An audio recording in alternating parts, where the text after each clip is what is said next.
ito ay rated SPG. Striktong patnubay at gabay ng magulang ang kailangan. Maaaring may masiselang tema, lengguwahe, karahasan, sexual, horror o droga na hindi angkop sa mga... Yung akala nga ni Minchi ay aahon na nga ang buhay nila nang makisali nga siya sa business partner niya.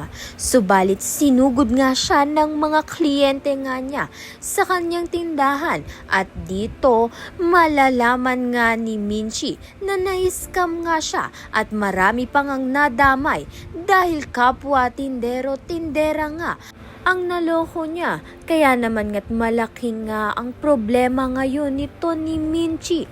Maaari nga kayang tanggapin nga niya ang offer sa kanya nito ni Dara na magtanghal nga sa concert nito.